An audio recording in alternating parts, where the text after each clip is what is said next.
I've been working in youth correctional facilities for the last 22 years. It's a co-ed facility. The ages of the individuals are from 14 to 25. They range anywhere from 98 pounds to 250 pounds.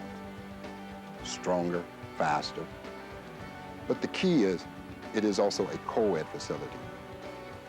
And probably 15 years ago, I was on one of the living units, and a large female, she was approximately 240 to 250 pounds.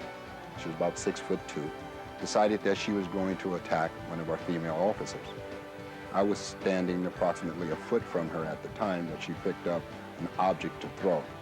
When she picked that object up and reared back to throw it, I reached and grabbed her.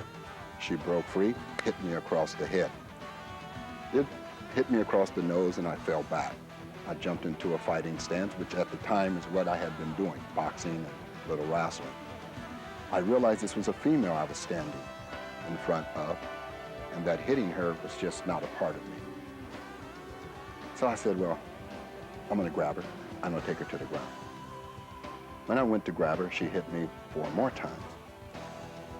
I finally grabbed her. We finally went to the ground. After that incident, I realized there has to be something better. And it has to be something that a male can do with a female. And what I mean by that, the techniques have to be not barbaric.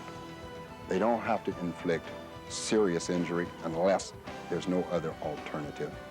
And so you will always hear me talk about moving from the outside in, going to the head, bringing the person in, taking them under control. The infliction of pain is only for compliance. There's never any intentional infliction of injury unless you have to. Anytime you are faced with a violent situation, you want to be able to diffuse that situation quickly, become a part to it. What I mean by becoming a part to it, remain calm. Do not escalate. Do not escalate the individual's potential for violence towards you. At the same time of being calm and attempting to diffuse that, be prepared to take it to its next level. Whenever you approach a situation, be it one that is potentially violent, one of entertainment, just normal everyday life, you should be prepared to look for those things that may surprise you, may come at you in a manner in which you don't know. What I mean by that, you can practice being defensive. And what I mean by practice being defensive, the techniques that you've seen, the techniques that I will show, of using your body, movements of your body, taking your opponent off balance. You can practice those in everyday life.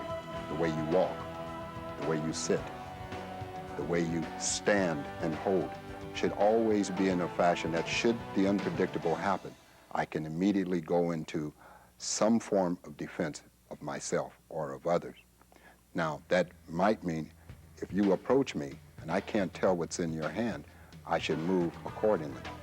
If while we're sitting and talking, your voice rises, that should be an indication that maybe you're a little upset. What should I do? Can I do something to diffuse where you're at? There's nothing wrong with being fearful.